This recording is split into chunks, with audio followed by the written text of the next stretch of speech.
Hello, folks. How are you? Hope things are going well, and life, the universe, and everything is greeting you pretty well on this Saturday, wherever you are. Had a pretty good day today. Been to the Brecky Creek Hotel.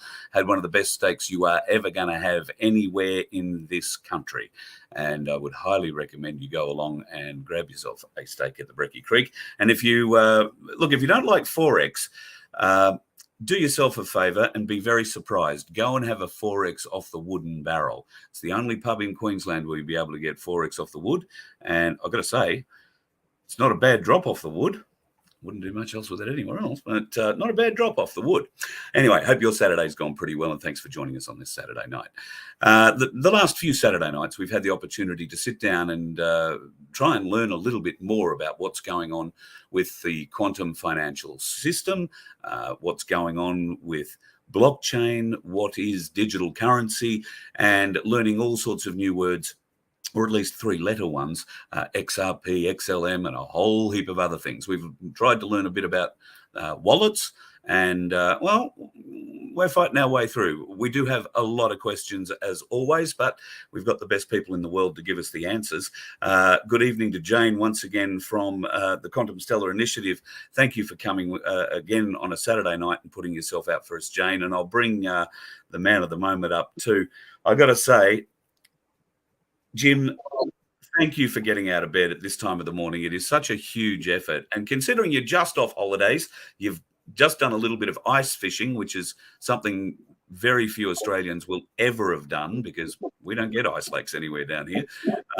So you're looking a little bit rested and refreshed, even though you've only been out of bed half an hour. Well, thank you for that. Yes.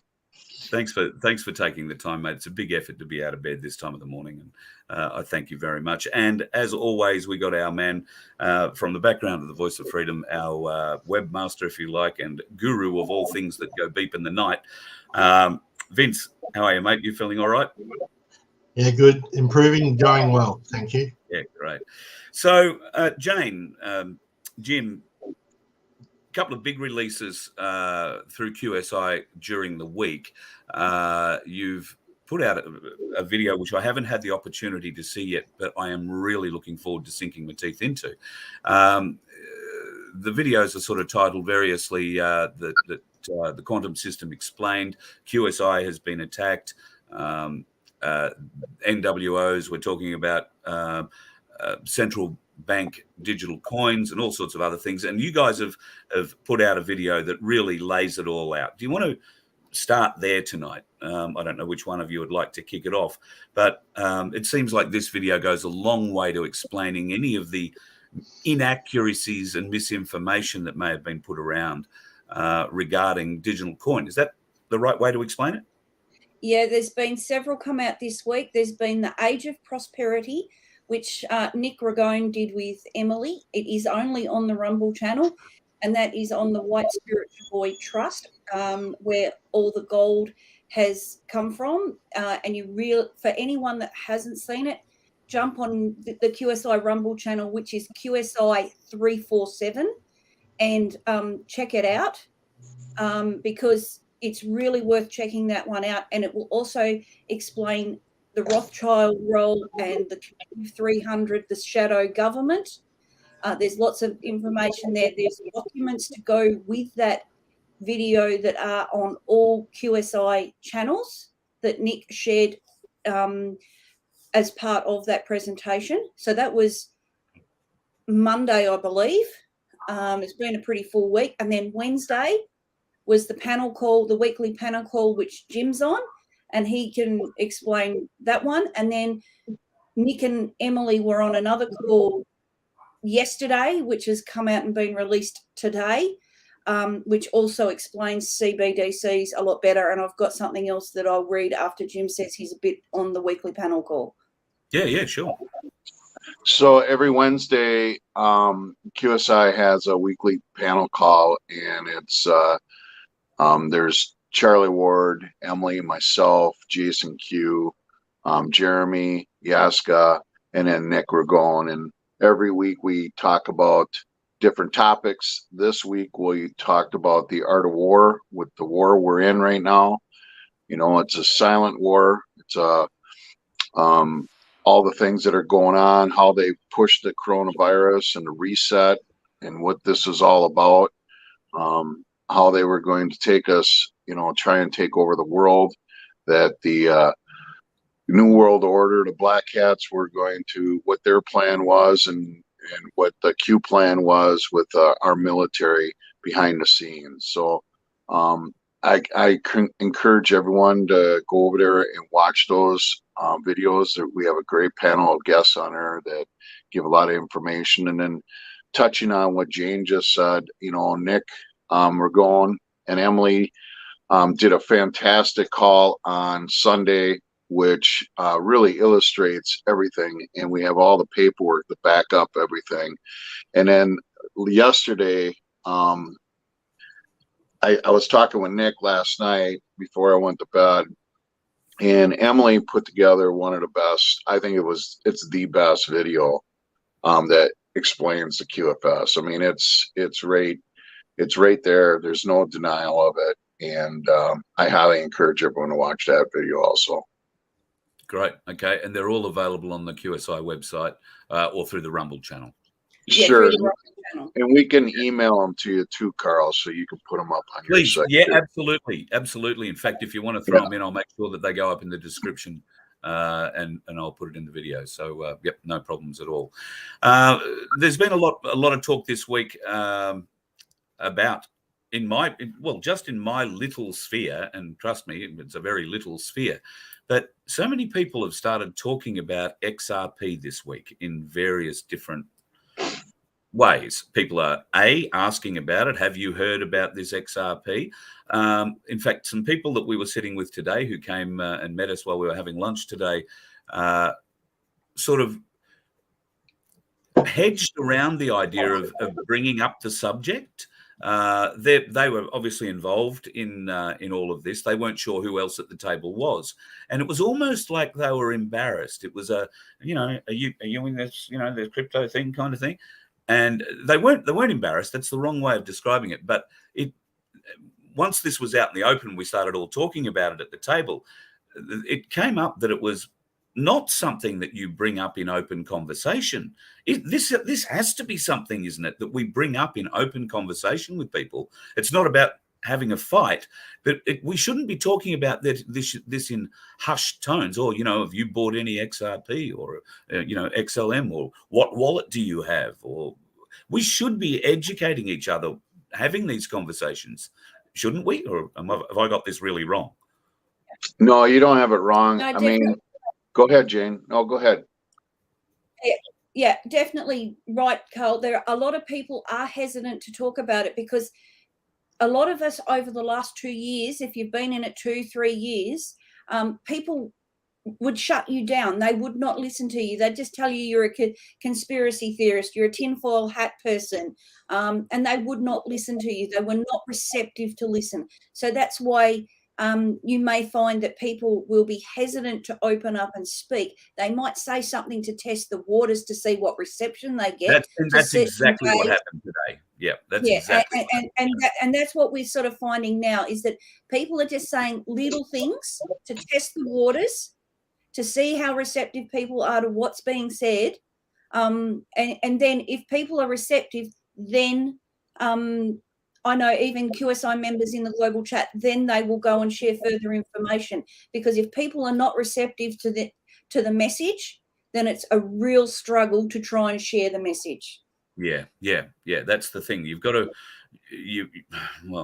I guess it is opening the door slightly to see whether or not there is any interest. For whatever reason, I don't know what happened in the history of all of this, like going back years, but it's almost like some Australians got bitten in the Bitcoin game or something in the crypto game early on, and now they view it all, rather skeptically or have embraced it. There doesn't seem to be a middle ground. It either seems to be you're wholeheartedly involved, or you're at least investing a little bit every so often into it. You've got your toe in the water all the way to being fully invested in it, or you are just not touching it at all. And and that's a good point, Carl. But we got to also understand this is all new. This is all new, and we've all been, living in a different fiat system. And even when, Bitcoin came into the picture, I mean, I'll be honest with you, I was, pushed pretty hard to get Bitcoin, and I didn't know enough about it back then, so I kind of stayed away from it. Um, and the same thing comes true what we're talking about here. The new quantum financial system is for us. I mean, it's really for us. And if I could best describe it, it gives you freedom because we're not going to have to deal with the banks anymore. Yeah. We're going to be able to do banking all hours of the day, all hours of the night, and every day of the week. We're not going to have to wait to go to the bank to get cash. We're not going to be able to do it. You're going to be able to bank the whole entire time on your own. And you're going to be able to do commerce between the merchant and yourself as a customer. I mean, like we talked about before, if you were driving down the road and it's 10:30 at night and you've seen a motorcycle or a car or a boat that's for sale, you could pull over and say, God, I want to buy that boat. And you could knock on the door at 10:30 at night, and that person, you could do the transaction right there. You don't have to worry about a check or go to the bank or anything. You can just do it right there. And then you could create your own smart contract. There's so many advantages to this that it's totally, and it's for our benefit. But you can also, if you choose, go to what today we refer to as a bank and what in the future we will refer to as a coffee shop, where you can exchange your gold or silver for a bit of whatever the new currency is, if it's rainbow currency or whatever it turns out to be. And if you choose to live a cash lifestyle, you can do that as well. Same deal. You could turn up, drive past the same boat at the same time of night and say, well, here's my 10 grand cash for your boat. You're negotiating the same deal.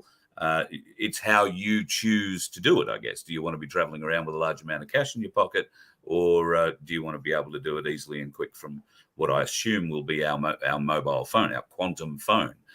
Is that how this is going to work? Will the quantum phone be our lifeline to the Internet of Things and all of this? That's my understanding, yes. That our Q phones will be how we operate our accounts, because we will become our own bank. Yeah. There'll also be a quantum debit card also that'll go with that. Yeah.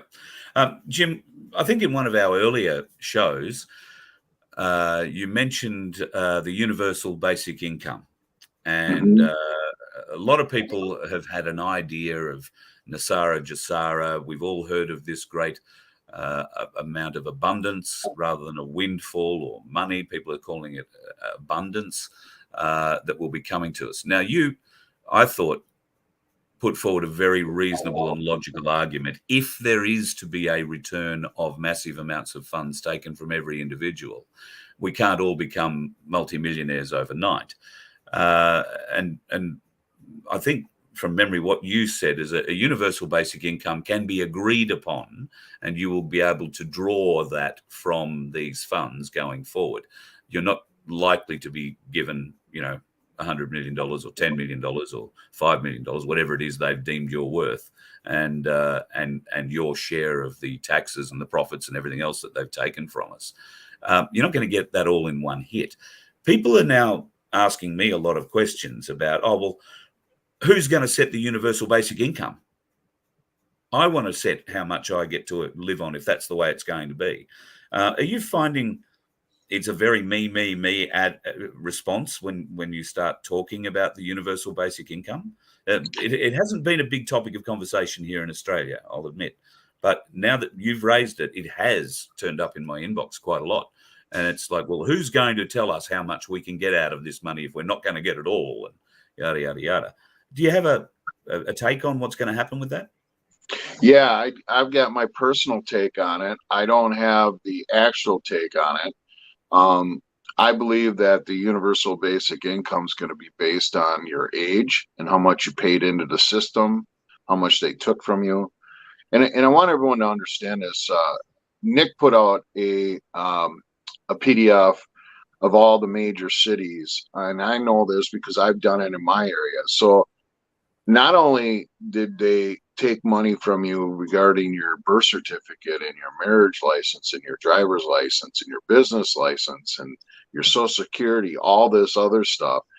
Every one of our towns, every one of our cities, every one of our counties, every one of our states were corporations.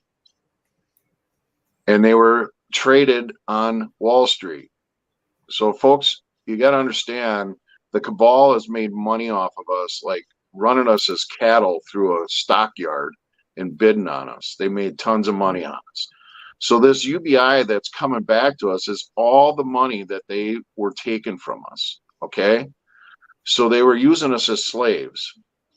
So getting back to the UBI and how that's going to come back to us, I have an idea, but I don't have the facts. But I think it's going to go by your age and how much you paid into it. So it's going to be a significant amount per month. And that's just one of the things that's going to be, coming back to you. What folks really need to understand too is that we're going to be going to 1955 pricing too. So we're not going to have inflation. We're going to have free energy.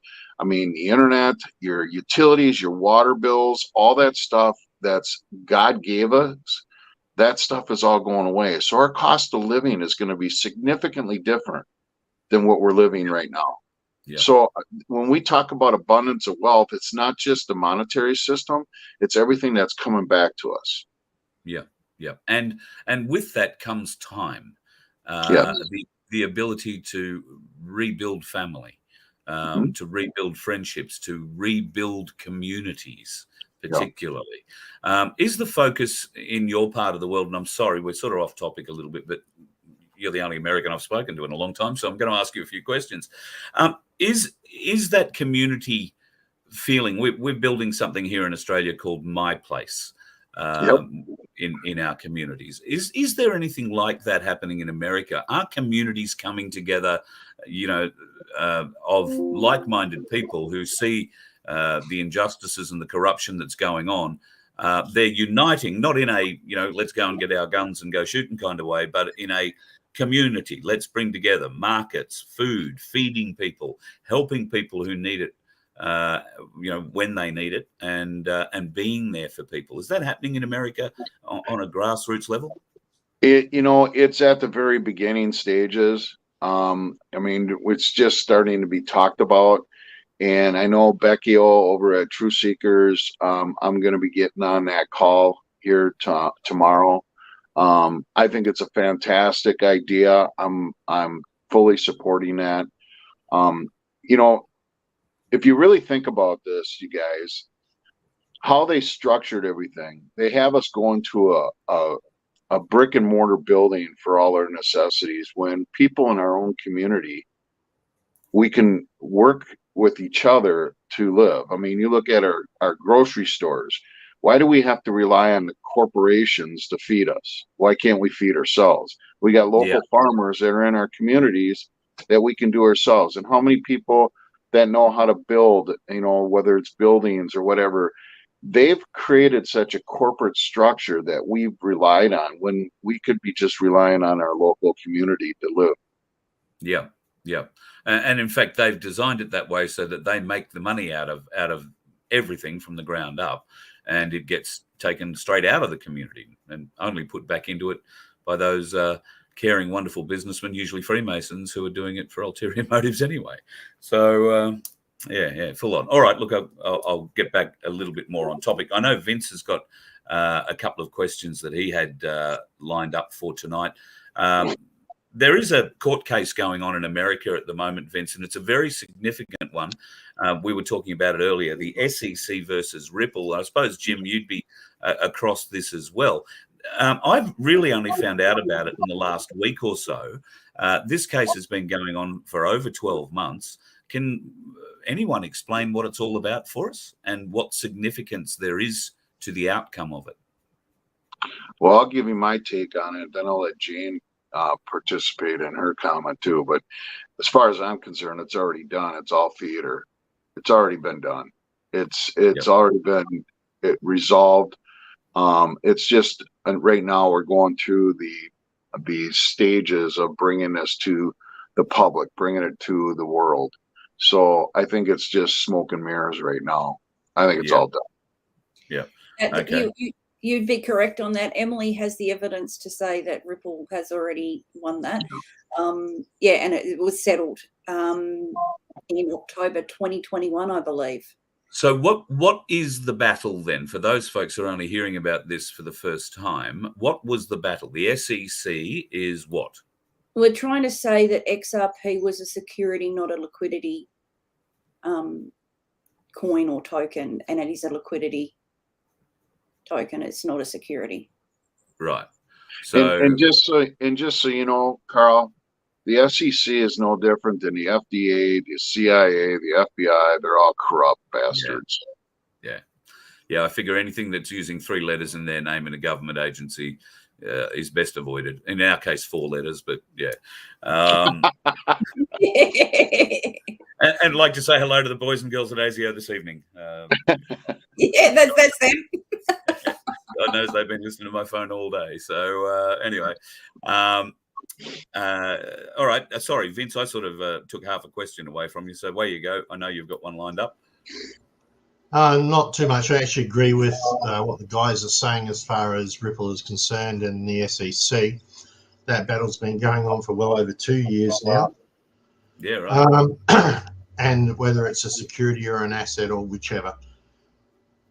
Everything points to the fact that it's settled. We're seeing a lot of stuff happening in Ripple where they're doing a lot of stuff between banks now. There's as using them as a major transfer between major banks and bits and pieces. But there is a bit of clarification that is needed, and maybe Jim, you can help me on this one. My understanding and the research that I've done, and from way back initially, Ripple controls XRP, as in it looks after the ledger, right? So it has total control of that ledger. Doesn't that make that a centralized coin, not a decentralized coin? No, what happened, what XRP is going to do, you know, here, I want to just back up a little bit on what you're saying, Vince, because it's important people hear this. And this video that I'm going to send Carl, I mean, you're going to find it really amazing, because there's a lot of people out there that are really pushing XRP. And I'm not saying anything bad about XRP. XRP is going to be a fantastic investment. But know this, XRP you're not going to own. Okay, it's going to be bought back from you. Okay, XLM you'll be able to own, and not enough people are talking about Stellar. So XRP is going to be that bridge of doing transferring of funds across borders. Okay, but Yep. Emily goes into and I always said this, and I use this analogy. Okay, and because I'm always visual. XRP is going to be the plow that plows the field. Okay. XLM and XDC are going to be the ones that are going to plant the field and grow the field. Yeah, Right. that's basically what I was getting at. Like, so I'm just concentrating on XRP at the moment. So, but that point about it being centralized is actually valid, because the whole ledger system is controlled by Ripple. It's correct. Right. Yep. Yeah. So, but with Stellar, it's decentralized. So, yeah. It'll be bought back from you. They need it to run the system. And I've heard that we were never, Vince. We were never supposed to own that. I mean, you got to understand, we're living in a duality world right now. If the black hats were in control, we would have never had the opportunity to buy XRP. Right. Okay. Okay. So because the white hats are in control, they gave it back to the people. Okay, so the people are able to buy that coin. So that's another example that the white hats are in control. Okay, because if the black hats, go ahead, Vince. Yeah, sorry. I've had XRP for more than 5 years. Yep. All right, so I've owned it for quite a long period of time. And I'm aware of the decentralized and centralized processes of it. I'm really more going to be asking questions to people in the chat tonight, Carl, so I will try not to put too much of my interjections in. Right. But really looking forward to looking at those videos and learning a bit more about that. Yeah, I didn't pass it on to you, Vince. I've got one that Jim sent me after our last chat, and yeah, it's an eye opener for me at any rate. I mean, for people like you guys, and there are many of you who are watching who are much, more knowledgeable on this than me. I really am as new as the driven snow here when it comes to this. So the learning curve that I've gone through in the last 3 weeks has been exponential for a variety of different reasons. But I've loved it. I've found it difficult. Now, I'm 57 years of age. I know that there are people out there much older than me that are dealing with their wallets every day. In fact, I was with a gentleman today who went into his wallet, exchanged some of his crypto, and paid for his steak with it, all standing right in front of me. Took it out of his wallet and then pulled out a card and then beeped it. So it can happen that easily, folks. That is how easily it really is meant to work. Just the same as it works with our current banking debit cards. So I'm amazed that sort of level and speed, particularly of transfer, given that the fiat banking system has only just recently taken in the last 2 years here in Australia has taken bank to bank transfers instantly using the OSCO system. That's something that the banks must have hated doing, because they've been taking our money off us and using it on the short-term money market for years, creating their wealth out of it, hypothecating the money, our money, and then keeping the benefits of it. So I see so many benefits going forward in what we're talking about here with a digital coin. I also feel great. Not sympathy. I feel great alignment with those people who want to live a cash lifestyle, and they do not want to be encumbered with the potential that government could do something with their money, stop them traveling one way or the other. So for the foreseeable future, am I right to say that there will be still notes and coins that people will be able to use for the foreseeable future? I don't think it's going to stay with us forever. And I think folks, probably... Yeah, you're right, Carl. We will have what's going to be called a rainbow currency. At least that's the information that we have. There will be a transition period. So those that want to fully embrace the QFS, whether it be Stellar, XDC, one of the other blockchains, so XDC is on XinFin, but we're mainly talking Stellar. So if people want to embrace Stellar, which is going to be one of the backbones of the QFS, they can do so. But if they still want to use rainbow currency and slowly learn how the QFS works, that's fine, because there will be a transition period. Who knows how long it's going to be? Is it going to be 1 year, 5 years, 10 years, 20 years? No one really knows that information. And I dare say it will have to do with how quickly people embrace the new system. Yeah. So I don't think it's been set in concrete, but government as we know it will not exist, because that's part of JASARA. When JASARA is announced, there's 120 days to hold new elections worldwide. Yeah. So and our government's going to change, and Jim will say more on that. Yeah. So the thing with Jan saying is this: I don't believe there's going to be a set time. I think it's kind of like what we're going through right now. I think it's going to be a gradual thing as people learn from other people, like your experience today, Carl. When people start seeing other people do it.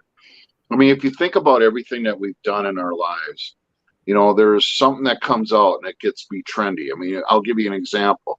If you would have told me back in the 1980s that we'd all be using our phones like a TV, a computer, what we're doing right now. I mean, it just slowly. And when people say, well, what about the elderly? What about the elderly? And I'm like, well, okay, look at the elderly walking around with an iPhone or an Android now. I mean, and I just see that happening with the new financial system too. I see it just slowly growing. And the biggest thing is you get the kids involved. I mean, this is the biggest thing. If we can get the kids involved, then the kids actually help the parents and the grandparents. You know what I'm saying? Yeah. So yeah, that's I've how I actually see seen evidence of that exact same thing here this week. 2 18-year-old kids have got their grandparents into crypto. And they're the ones who set them up with a wallet, and this is how it all works. And you know, I think for the most part, the grandparents were just saying, "Oh, that's nice and that's lovely," and "Oh, do you want us to put your Christmas money in that now?" You know, that's the sort of view. But I have no doubt they're a very close family. I have no doubt that within a month or two, good old Nan and Pop will be out there beeping their crypto coin out through their card pretty easily. Yeah, there's a great commercial out there, and I'll find it and I'll send it to you, Carl, but it's got to do with the Stellar Network. And it's actually someone who's able to send someone money that was in need from one country to another, and it happened within seconds. Yeah. And that's the new world that we're going into, and with very, very minimum fees. That's the biggest thing. You don't have all these, you know, I don't know if we talked about it before, but every time right now you use your credit card, there's all these different companies that are touching, you know, a fraction of a percent of the fees on there. And so by the time that transaction goes through, I mean, there's 3-4% coming out of every transaction. And if you look at that with the amount of people in this world, that's crazy. It's a crazy amount of money. And that's all going away with the new system. Sorry, Carl. That's not exactly all going away. There's still going to be some fees associated with crypto transfers. Oh yeah, it's a fraction of what it is now. It's a fraction what it is now.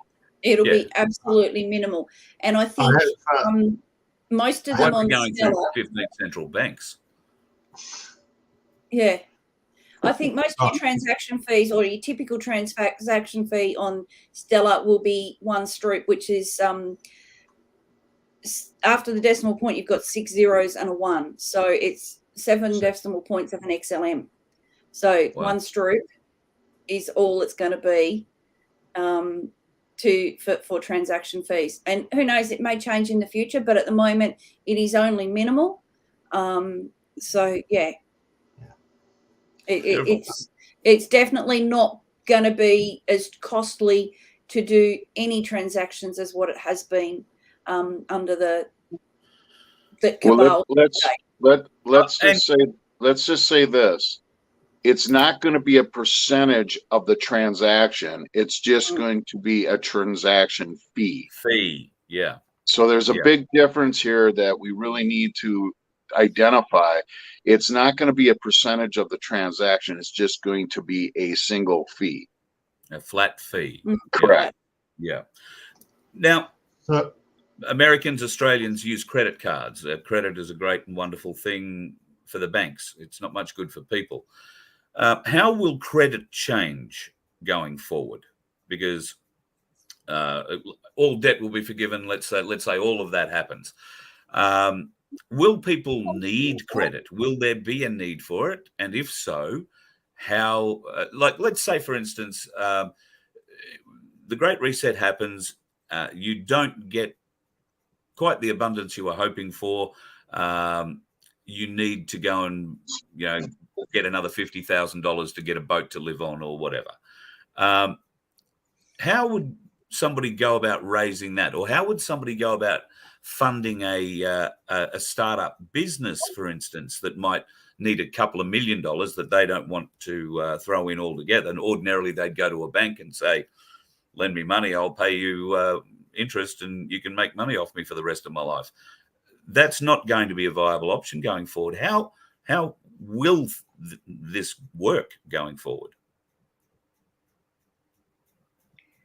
My thought is that there will be some finance under smart contracts, and not necessarily whether it's on Stellar or Zinfin or Flare. It'll be, but there'll be smart contracts that offer finance. But then you will also potentially, a number of us that have invested in Stellar now may look to do a humanitarian project. And if someone's got a project that they'd like to do that's going to benefit their community, it may be that there's someone that is looking to fund a project, and they will do that, and you'll just do it between yourselves rather than using a financier. Simon Parkes has a model like that for connecting consciousness. I've looked at that model. It's an amazing model, and should that come to fruition, he and his group are going to create some absolutely amazing places around the world. So, and help fund others to do just the same thing. In fact, somebody's encouraged me to put in a submission for something that I'd like to build. So we might get around to that, but at the moment I'm fighting this fight. But So that's, Carl, that's a great way forward. Carl, let me throw this at you. People have to put their head wrap their head around this. The amount of abundance that's coming back to us is going to blow you away. And we've been living in such an enslaved environment. Think about what we're saying. Credit is debt. Yeah. We're not going to have debt anymore. There's going to be so much abundance. I'll give you an example. Okay. I've been involved with the QFS for over 2 years now with my wallet. And I have a dear friend of mine. His name's Andy Kidrowski, and he's the one who got me involved with it because I knew so much what was going on with the reset, but I didn't understand the QFS over 2 years ago. And that's when I learned about it, because I was, precious metals and the foreign currencies and stuff like that, but I didn't get into the digital side of it. So the amount that we've invested into this, it's we the people are going to be able to help each other now. And we'll be able to help people and loan them money without interest, because interest is taxation. Yeah. Usury. And we're going to look at money different. Money is going to be used as a tool, not as the almighty, like we've all been doing. So. Interesting question from Reagan. What are your thoughts on the currency revaluations around the world? The ones that people are obviously following closely are the Iraqi dinar, the Vietnamese dong, and the Zimbabwean zim. If you're lucky enough to hold a $1 trillion zim note, what are the odds of you having that fulfilled in the reset? I know that that's going to happen. When it's going to happen is a guess. I know that March 23rd is coming up, where there's all the ISOs go into place. So it's my estimation. I want to capitalize estimation after talking to a number of people. I think it could happen this month. Could is the key word in my sentence there. I don't have any facts, and I don't think anyone has any facts, and there's a reason for that. And it may even roll out, you guys, it may even roll out privately where it's not really announced. It's just people are going to be contacted who have the currency, and they'll come in and they'll sign an NDA and they'll get their foreign currency. So that's my opinion on it. Yeah. I firmly believe that people who are either disbelieving of the Nasara Jazara story or the entire quantum financial system, you can't blame people for being skeptical. And we've been led like the donkey with the carrot in front of its nose up so many garden paths, only to find that they lead to a dead end. So people are, I know from just conversations that I've had both with people in the chats here and people I've met personally, that right now many people are not relying on any of this to actually happen. They are working on a plan B, if you like. They're hoping with all and praying that this all comes through, but they are still working towards a plan B where they've got to look after themselves. And I think that's important. We should never rely. This is like, waiting for the white hats to come and save us. We have to get off our own asses and do a bit of our own saving and learning about digital currency, about how the new quantum financial system will work, even if it's not something we're familiar with. And I'll be honest, I struggled comprehending our current banking system. I've got no hope when it comes to understanding the intricacies of something this big, international exchanges and all that kind of thing. But what I've learned in the last 3 weeks alone is that all that's going to go. We are going to be our own bank. Mm. Right? Now, if you can convince me of that in 3 weeks, and if I can be convinced of that in 3 weeks, then, folks who are still feeling a little skeptical about it, go and do the research. Go and have a look at the QSI lessons. Nobody is forcing anybody to do anything here. Nobody's holding a gun to your head. Nobody's telling you to go and buy anything. We are asking you to go and get a little bit more educated.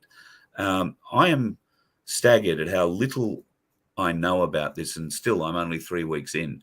But I'm also staggered at the huge volume of information that I've been able to draw in 3 weeks, and it hasn't been that hard. Yes, conversations like this have helped immensely, because when you have no idea and you're a bit protective of what little money you have, throwing it online. I mean, I don't like using a card online for anything. I certainly am no kind of a gambler. I would never do anything like this. And for a lot of people, I think the whole early days of Bitcoin and digital currency was a bit like gambling. We have to get beyond that, where this isn't a gamble anymore, is it? Well, if you're in the right part of the market with what we're talking about. What are the pitfalls there? Can you get caught? How do we tell the difference between what's good and what's bad? Well, here's my opinion. My opinion is for those, and we tried touching on it the last call, and that's the ascension process, looking within yourself, trusting yourself, using your own discernment. If you're not trusting us, then the alternative is buy precious metals. Yeah. Because right now the precious metals are so suppressed right now, and it's being done for a reason. It's for people to be able to go out and buy them at a real cheap price. Because once we go through this flip, you're going to see, you're going to see silver, you're going to see copper, you're going to see that go crazy. So if you're not totally into this, just what we were saying before, it may be everyone's at a different level. There's different levels of where everyone's at. If you're not there, then I strongly suggest buy some precious metals, but you'll slowly see how the precious metals have everything to do with what we're talking about with the digital assets. Some people, you touched on it before, Jim, when you mentioned Ascension and the Ascension chat we had last time. A lot of people, got a little tizzy about that. People, you've got to understand, when we say this is a spiritual war, we mean it. And Ascension is part of that war. Okay, so no need to get upset with the words. Go and understand them, learn what it really means, because if you're getting upset about words like Ascension or being able to raise your vibration, to look for the next level, the next dimension of thinking, then if that sort of thing is making you laugh or making you skeptical or you think that we're idiots for even considering that, then I'm afraid you're at a level yet that's not quite as awake as you would like to think you are. If you were awake a little more, you would understand that you never knock back an opportunity to gain knowledge, because it is only through knowledge that you can discern truth. So don't shoot the messengers. Do your own research. Look into things. It's great that we have Jane and Jim, the expertise and the pedigree of these two people. I'm blown away that they would ordain to spend time with me on a Saturday night, and thank you very much both for doing so. We have an opportunity here to learn. That is all. Not an opportunity for you to spend money, not an opportunity for you to be robbed or ripped off or, somehow cajoled. We have an opportunity to learn. That is all. Gain knowledge. From knowledge, you can discern truth. Please? Sorry, mate? Can I jump in, please? Yeah. Okay, so for those who are not familiar with crypto, it is still an unregulated market. There are still plenty of scams and bits and pieces out there. There are also very viable and good working options out there as well. It's a matter of discernment and looking and investigating. There have been, sorry, that's my son just coming home. Been plenty of people who have been caught because of crypto cycles, because like it cycles every 4 years. It makes a peak and then it falls off by 85 or 95% and then comes back up. It's a matter of learning all of that information. Now, one of the gentlemen here has a question, which was if they wanted to get into some crypto, and my advice if you're doing crypto is you don't put all your savings in it, right? You just, if you've got some money that you can spare, you can use it for that because it gives you extra eggs in different baskets, right? But you don't put your ride on it. Don't make it your only source of income.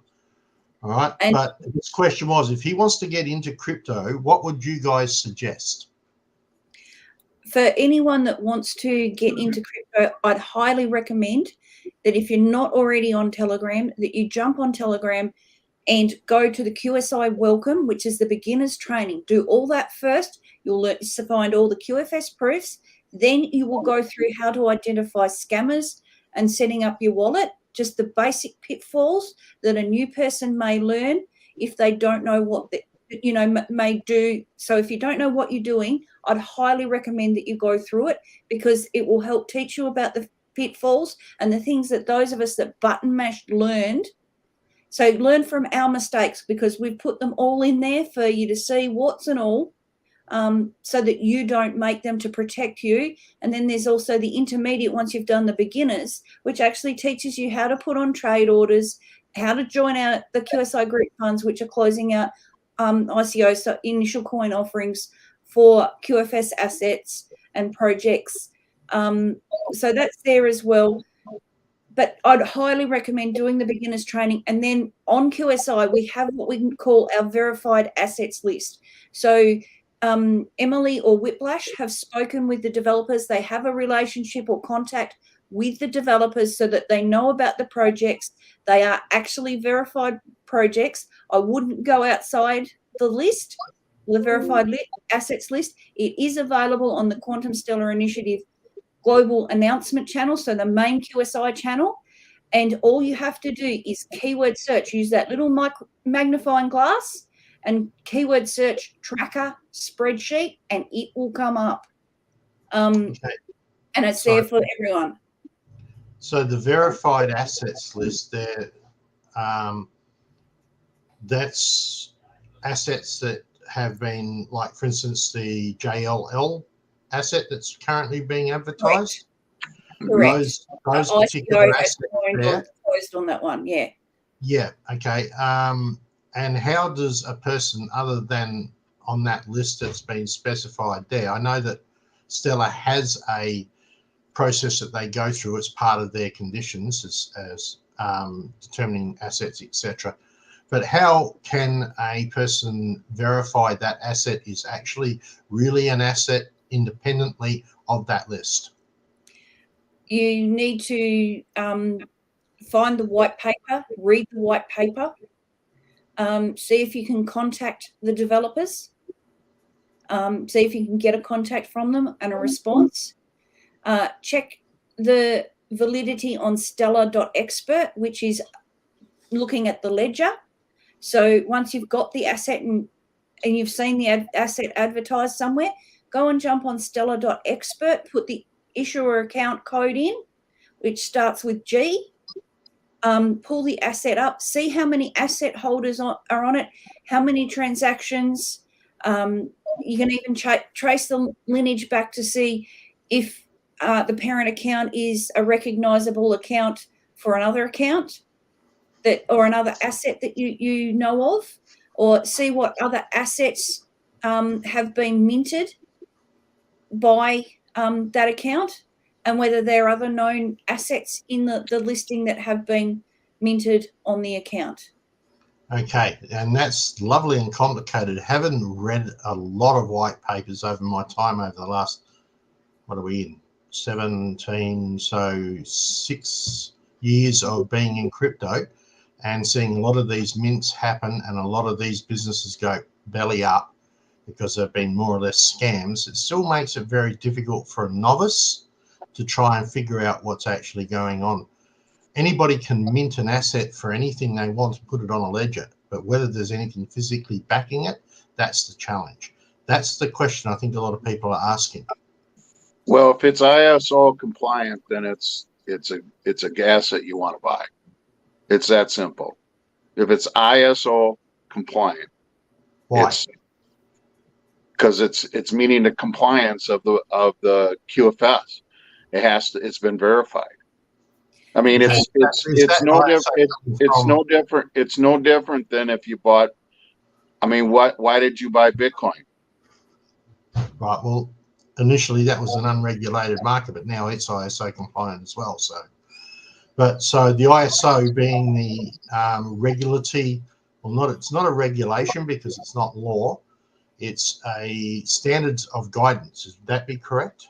Hey Vince, all I'm going to say is this: if you go through the education system, all the proofs are in the classes. So Okay, we can sit and debate this. All I'm going to tell you, let me finish, please. All I'm going to tell you is if you go through the QFS beginners course and you go to the intermediate course, all the proofs are in the classes. So you can answer your own questions by going through the classes. I'm happy. Yep. The next, are you only recommending Stellar, or are there any other asset or coins that you would recommend for somebody who's looking to invest? Well, here's my take on it. Stellar is the people's network. I mean, it is the people's financial system. And I want to read something here. And I got this pulled up here. Stellar is the keystone of QFS, the type of stellar assets. The QFS quantum computer governance. So not only is the quantum system going to run our financial system, but it's also going to run our elections. So this is really important that people understand this. This is more than just our financial system. It's also going to be running our elections. You're not going to be able to vote more than once. If you're dead, you're dead.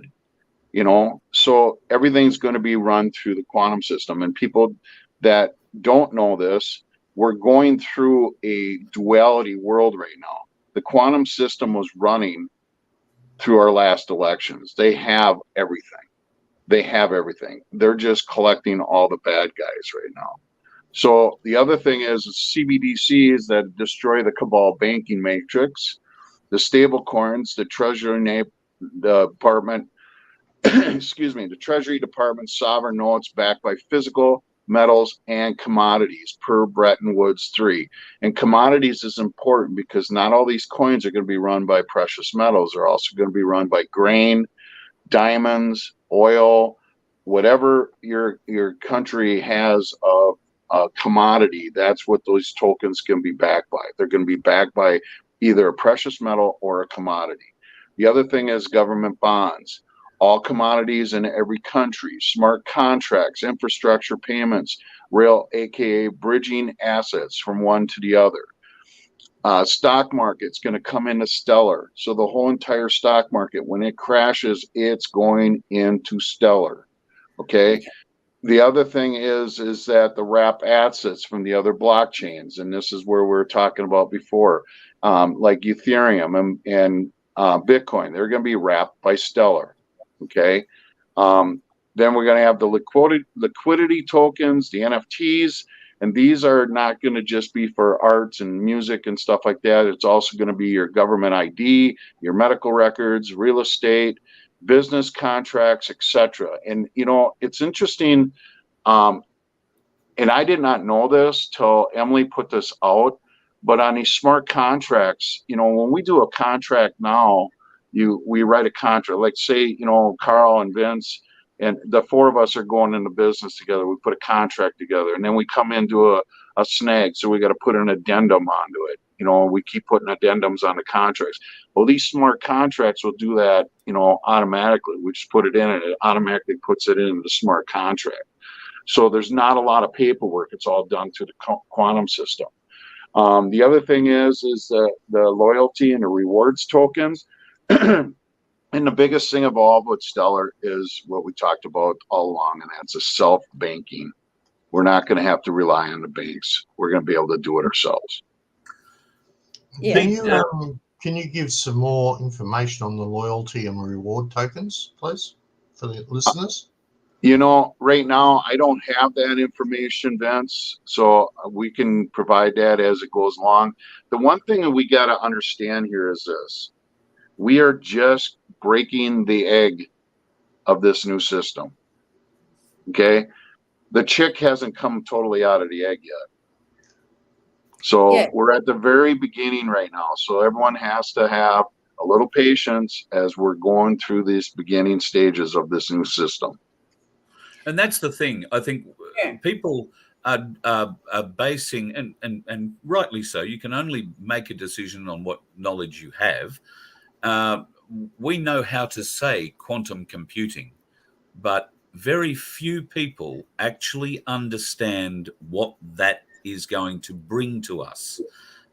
Why is a quantum computer going to be any different to the computer you're watching this on now, or your phone? Why is the Q phone going to be any better or any worse than the Apple or the Samsung? We don't have a quantifiable measure of what and how powerful quantum computing is going to be, really, do we? Is this why we're struggling going forward? Let me just share that. Let me just share this with you, Carl. So the quantum computing, it's 158 million times faster and more efficient than the computer systems we're running now. 158 million times faster. It self-corrects errors, like we were talking about on smart contracts. It's the quantum voting system, and it's run by IBM. Yeah. So if you think about it, it's going to be able to do trillions of transactions per second. It's unheard of. It's way bigger and faster than we ever could dream of. Yeah, exactly. And it's going to reach into every facet of our lives, not just the computer. Yeah, but understand this: you're not going to see a quantum processor in your phone. No. Right, because it literally, we wouldn't have the power to run it. We wouldn't have the cooling to cool it. That's correct. Yep. Okay, it can only be a big system. So just to be aware of that. And there's a whole heap of other things about quantum, but I won't get into that. It's one of my little pet subjects. I'll leave that alone. Okay, so effectively, guys, so when we're looking at through all the stuff and the information in the Stellar system, we see there that there's quite a few of those assets that we've been talking about that are on the ledger for people to buy. And it looks like there's an extremely profitable reward system coming back from that. Now, probably because I haven't gone through all the study yet, but that almost looks weird, like it sort of sets off alarm bells. Is there a reason why that is being advertised that way? I'm not really understanding the question, Vince. No, me either. Yeah. Are you talking like, for instance, on, was it JLL or LJ, whichever one, I can't remember which way it was. There's a thing like a cashback reward, and there's much, and then there's this much for another reward, and then there's a lucky pot draw where someone's going to win. It looks really like it's good advertising and everything, but it also seems to set off alarm bells like it's scammy. Is there a reason why it's done that way? Well, it's scammy because we've been living in a fearful world. Again, it goes back to your discernment and your ascension process. If you go into it and you read about the program, you can see that some of these tokens have rewards for buying into them. It's, it's just like any investment. You buy into something and it grows. It continually grows. And there's certain tokens that are in the Stellar Network, KT House, Lumen Swap, that you have. The more you invest, whatever you invest, you get kickbacks for what your investment. It's, that's just how it works. They're investment tokens. There's a number of them. But with the cashbacks that Vince is talking about, those cashbacks and those lucky draws are primarily on when you've got an open ICO, so an open initial coin offering.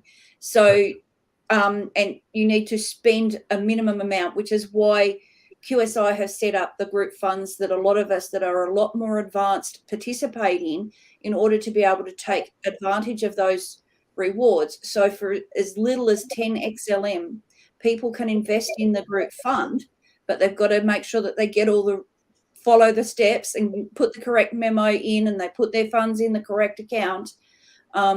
So that's why we recommend that before people even go into that, they go through the training process so that they know exactly what they're doing.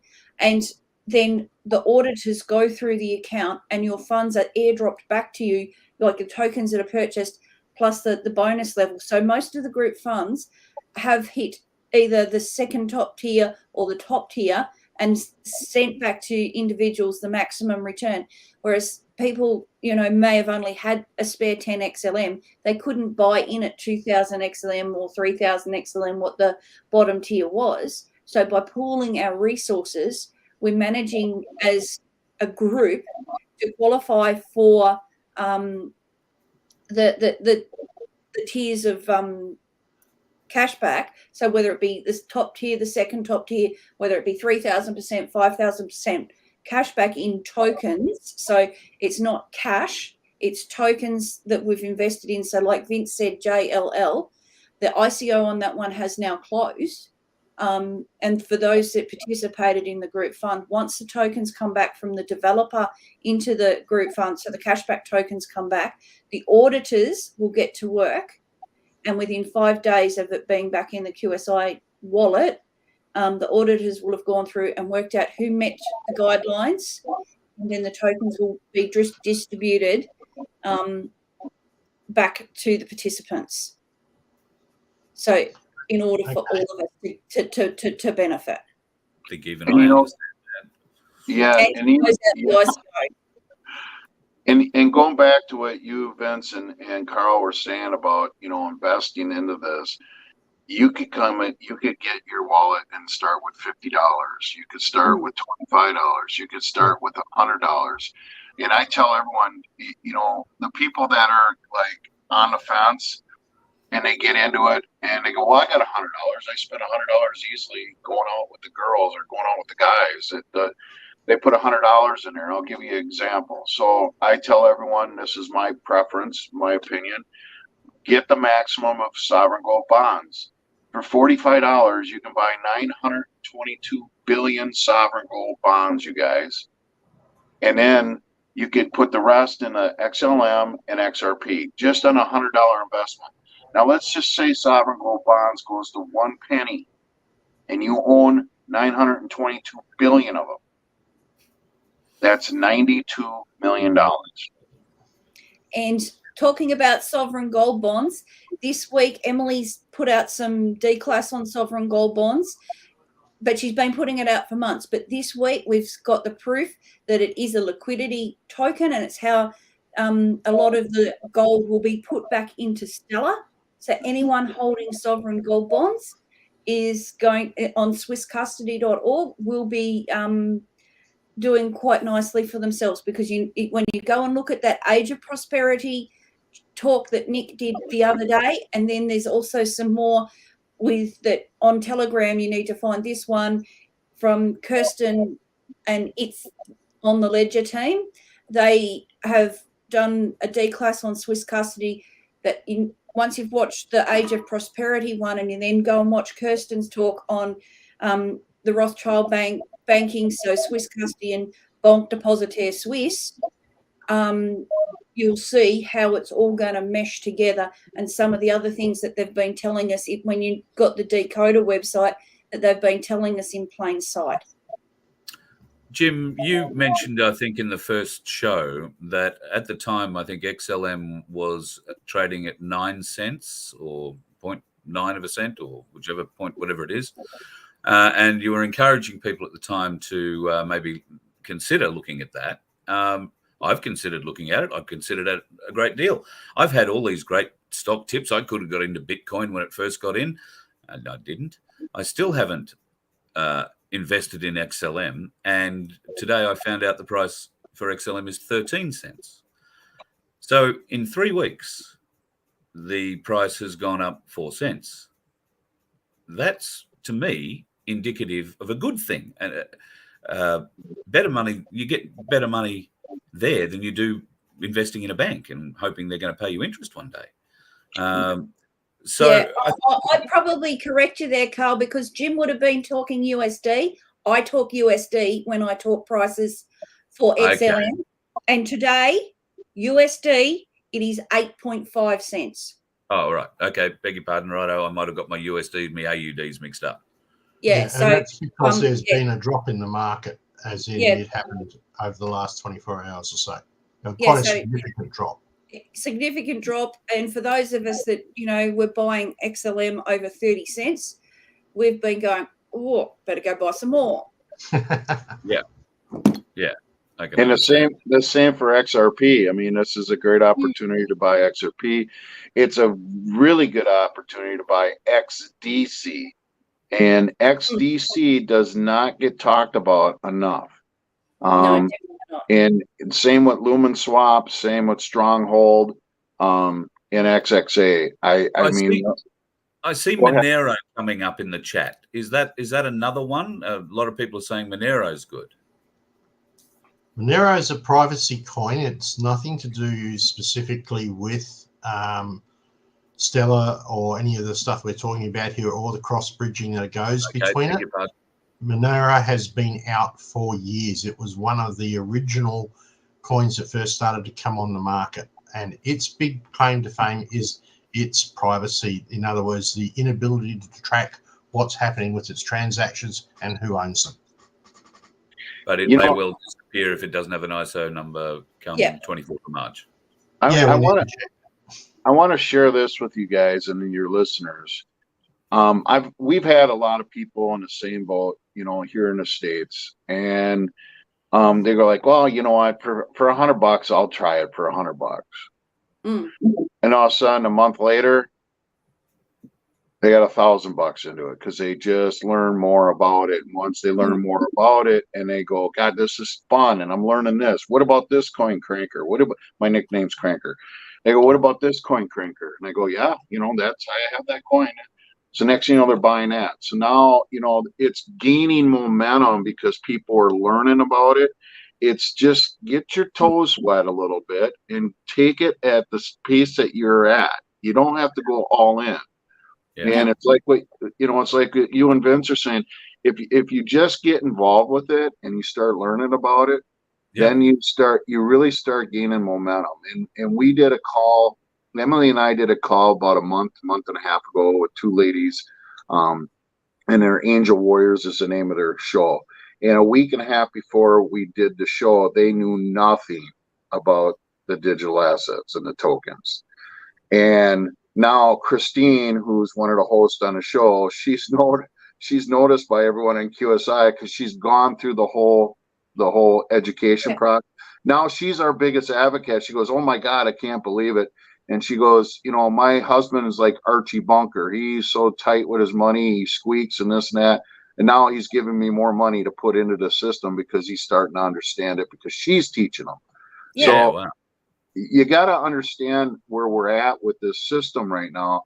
We are at the groundbreaking beginning of this. And once people start learning about it, they're going to become more comfortable about it. Yeah, I agree.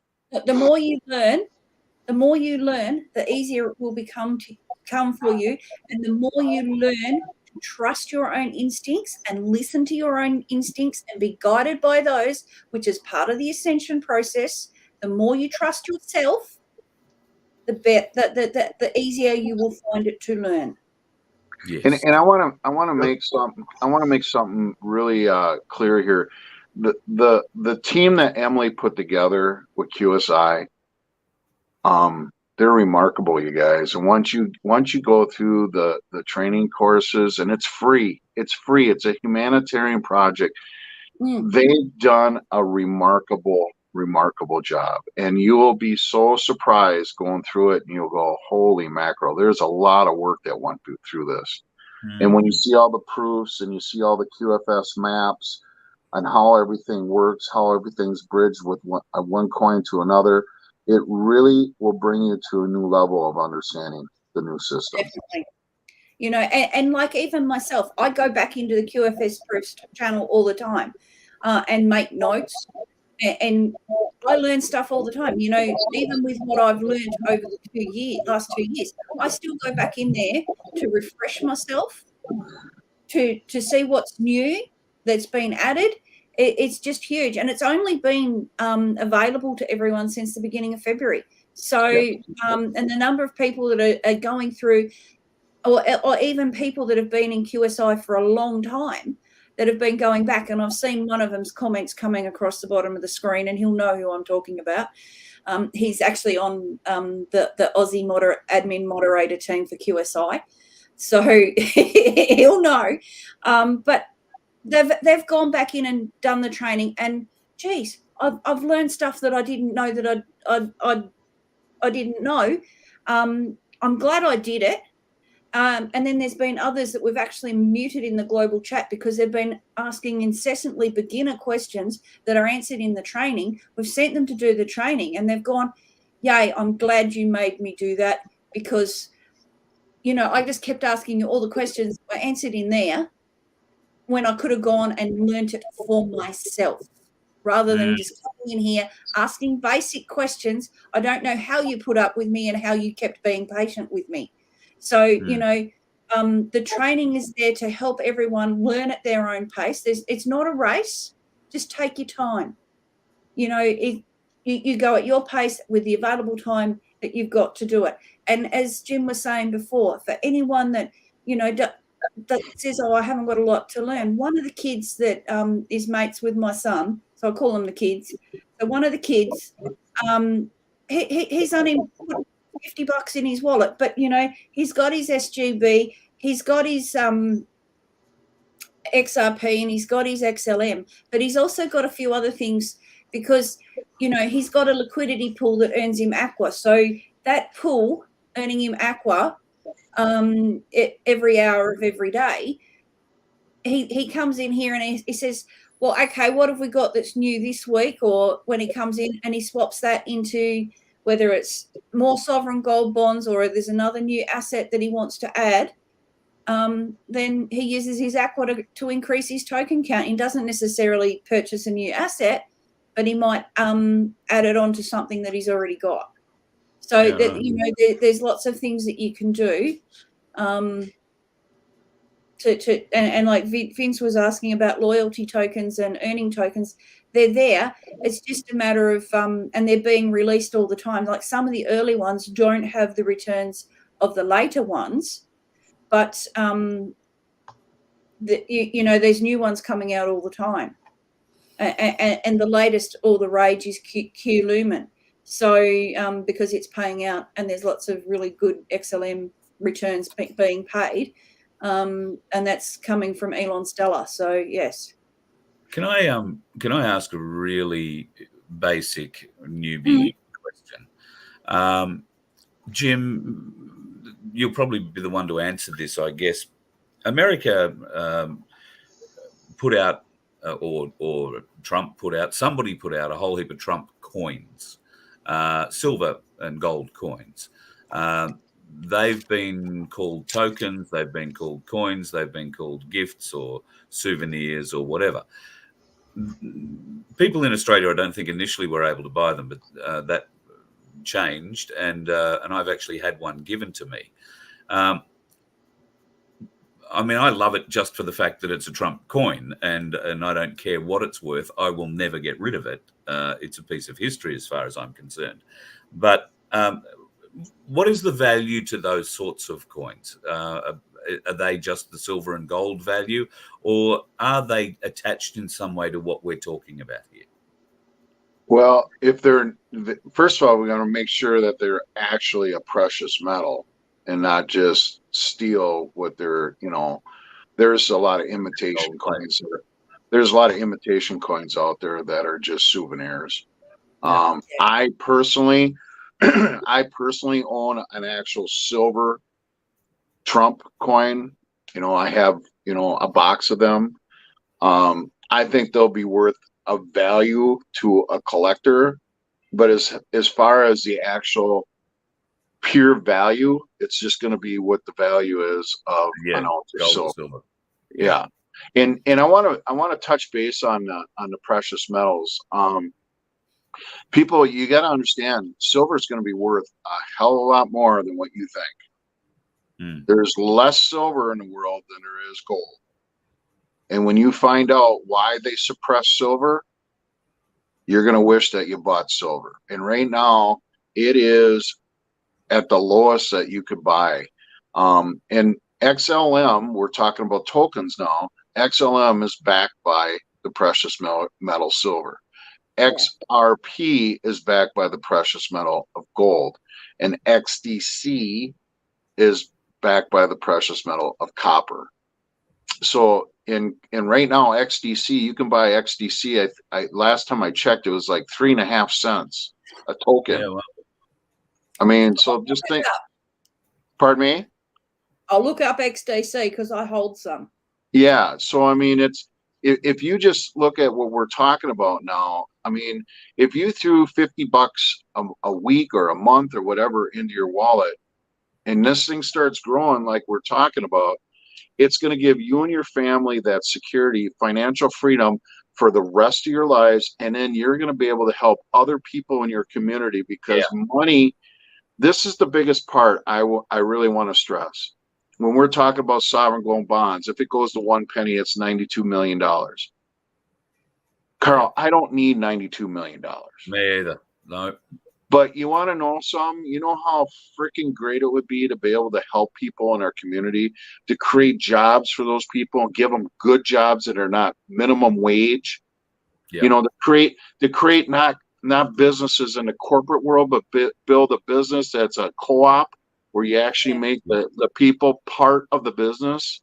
Yeah. I mean, this is the world that we're talking about. It's a beautiful thing. How great would it be that everyone has no worries over their bills. They got no worries about food. They got no worries about a roof over their head. And we can all come together as one. And you see, I have no trouble accepting what you're saying, Jim. None at all. But there are so many in the community who say, my God, what sort of bullshit are you speaking? People, you know, I'm never going to be able to own a house and somebody will always be richer than me, or the man's always going to be having his thumb on my forehead pushing me down. This is the low level thinking, the low vibrational thinking that you've got to lift yourselves up out of, folks. And lift yourselves up out of it long enough just to give what's above a bit of a look. I guarantee you, once you recognize what's above, you'll raise yourself to that. And once again, it's the ascension argument, or not argument, but the ascension topic that we keep getting back to. And it is on so many levels. You can call it spiritual. You can call it biological. It is happening on every level of our being. If you are not recognizing it yet, and if some of this is pushing back against you, the only way you're going to raise yourself up is by exposing yourself to knowledge. And if you expose yourself to knowledge here tonight that you don't agree with, then just make sure that you're not disagreeing with it for the wrong reason. Make sure you really understand what's been said and what your argument against it really is. Nobody here is pushing you into doing anything. All we're trying to do is educate. With knowledge, you can make an informed decision. And that's all this is about. So, go ahead, Jane. I'm sorry. Go ahead. Yeah, all I'm going to say is for those people that are uncertain, go and watch The Age of Prosperity on QSI 347 here on Rumble, because that will really open your eyes. Go, Jim. Yeah, I'm also going to make another huge announcement here, because I think it's apparent based on some of the questions. So Greg and Jaron and Emily on Rise TV, and I'll share the link with you, Carl, to share with everyone. Thanks. And it's all about, you know, this whole world we've been living in, you guys, we've been suppressed in every aspect of our lives. And so they controlled us by fear. Okay. When we talk about raising your vibration up, there's a meaning behind it. What it is that what you put out in the universe is what you're going to get back. If you think negative, you're going to get negative. If you get positive and you create, we don't understand how creative we are. We have no idea the ability. God created us in his image. And what has the cabal done this whole entire time? They've done everything to decimate our power, our creativity, our ability to create. So we're always thinking negative. Well, that's never going to happen to me. Well, that's, the weather sucks. This and that. Every time we do these words, we throw these words out there, our thought process goes with it. So by raising our vibration means, boy, I should really take a look at this. Let me go through this. Let me check out the quantum financial system. Let's look at humanitarian projects. I mean, many things that you create is in your thought process. So if you're going to think negative, you're going to get negative. Yeah. If you're going to think positive, you're going to get positive. And it's really important that we learn this, because this is how they've enslaved us for so many years.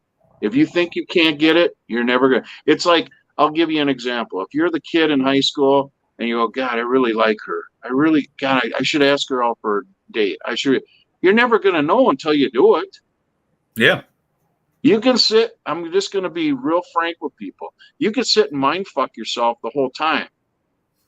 Or you can say, you know what? I'm going to do it and see what happens. Yep. Exactly. So I just wanted to say that. Yeah, you need to let go of your fear and become fearless. Correct. Yeah. Yeah. On every level, folks. Everyone on this panel and everyone listen, you are more powerful than you think. Believe in yourself. Trust yourself. Yeah. Yeah, because once you get that self-belief, you're unstoppable. Yeah. And everybody does need to learn to think in the positive, not the negative. I don't disagree with any of that comment. Question for you, though. Obviously, we have central bank digital currencies being created that they want to use as a programmable form of money, which is what Stellar is sort of against in this whole situation. So this raises the question of, we have two competing systems. Now, Nisara Jasara is supposed to be responsible for ending all of that. Do you believe that Nisara Jasara is going to happen? And will it take over completely, that whole thing? Or are we going to see a battle for another couple of years yet? No, I've got something for you on that, Vince.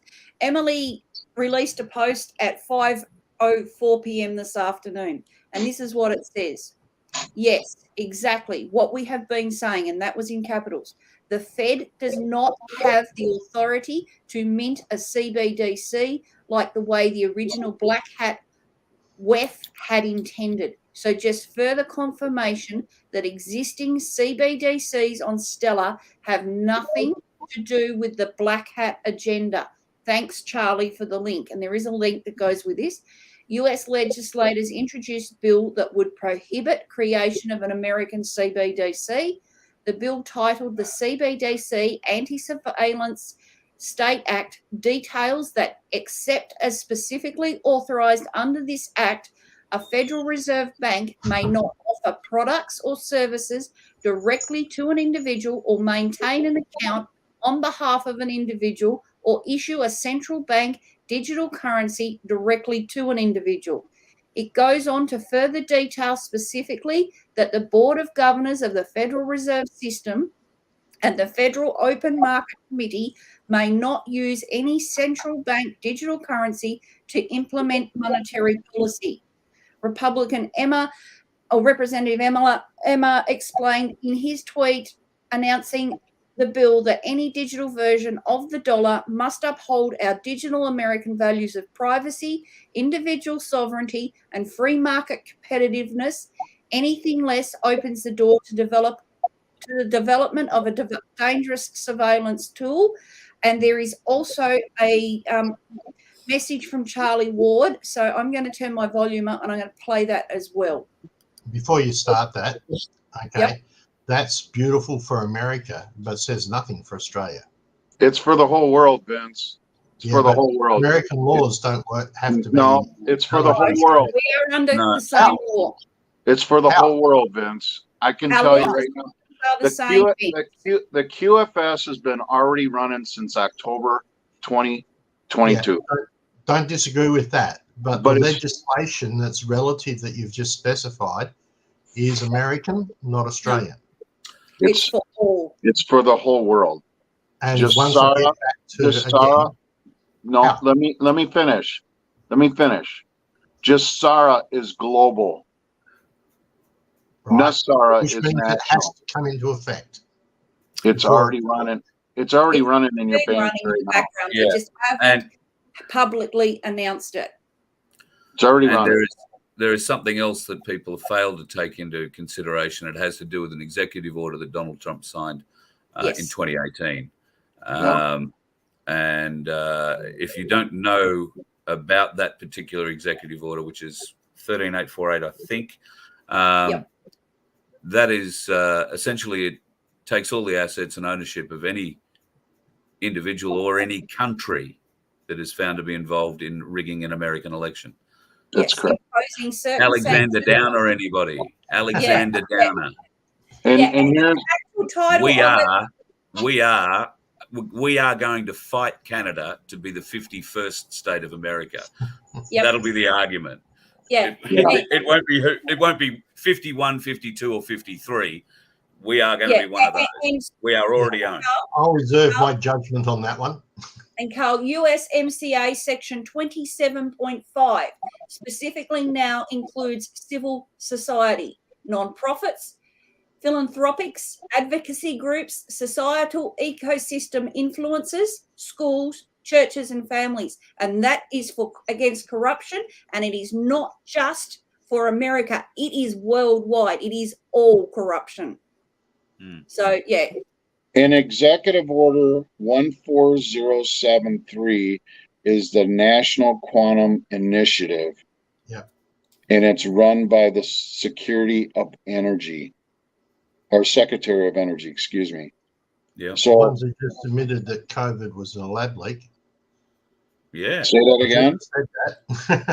That's the same agency that's just admitted COVID is a lab leak. Yeah. Well, COVID is a bioweapon. We disagree with you. People. But the whole Nasara and Jasara is already happening. We're already seeing it happening. We got banks closing in all these different countries. You've got many banks in other countries that are already transforming into, they don't have any bank tellers. All they have is just little machines and little offices that you can go in, and we're going to be able to go in and, like we were talking about earlier, and grab cash from. So it's already happening. It's irrefutable. So enough said about that. All right, guys, we might leave it for tonight. We've been going an hour and a half. I'd like to thank you both again for taking time out of your Saturday night and very early on your Saturday morning, I guess, Jim, for taking the time. I found tonight to be really useful, really, really educational for me. So can't thank you enough. I'm looking forward to doing it all again and learning more this week. Vince is very good during the week. He gives me a bit of a G up. We have a few good conversations, and he translates a lot for me, which is great.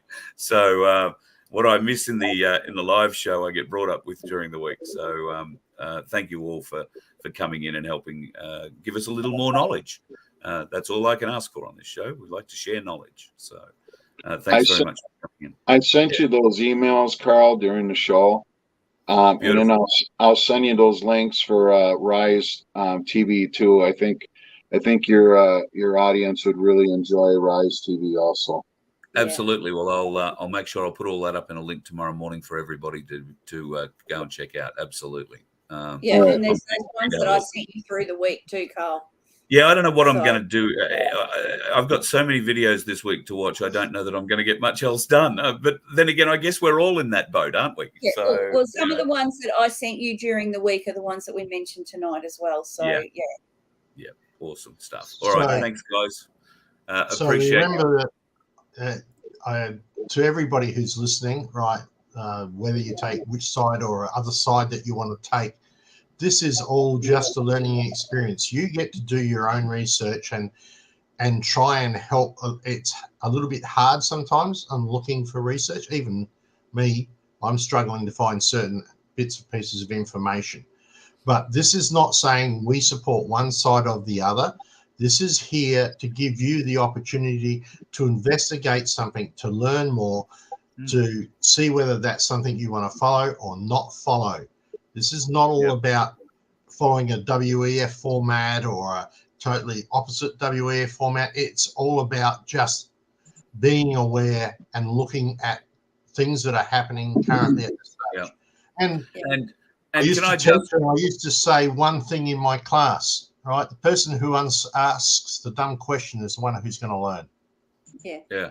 Definitely. Yeah. Right. So ask the dumb questions. Get in there. Can I just address something that's gone on in the chat? There is some moron in there called Steve Gangster, who just, really creative name, you moron, who was accusing me of all sorts of things, being a paid shill along with Charlie Ward.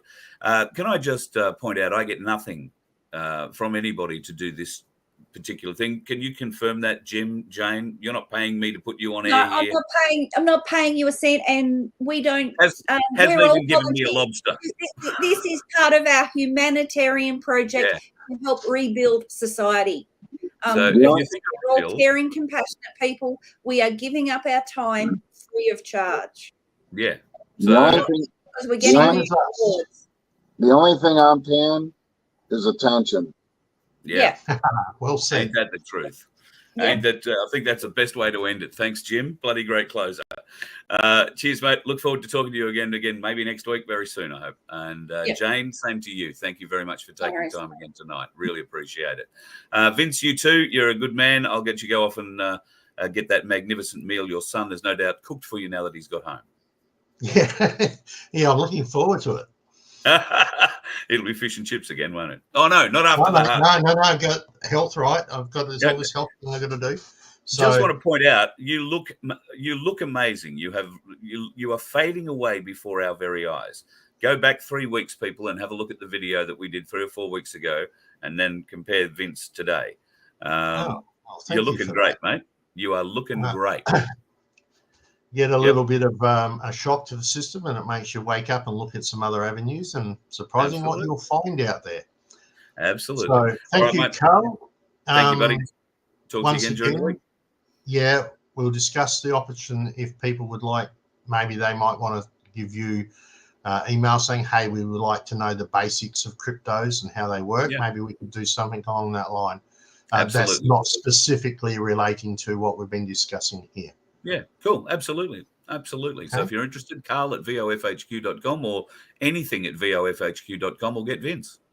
Yep. And don't forget to support Carl, because he's definitely not getting paid by anybody else. It's us that have to do it. We have to support him.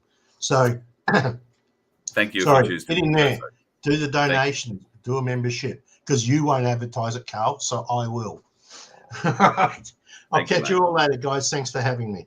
See you, buddy. Great. Thanks, folks. Have a great Saturday night. Might have a couple of interesting things for you tomorrow. If not, then it'll be Monday. And the log of claims, that's on the way. You're going to love it. Stay off the roads. There's too many dickheads out there to be bothered with. You let one ant stand up to us, then they all might stand up.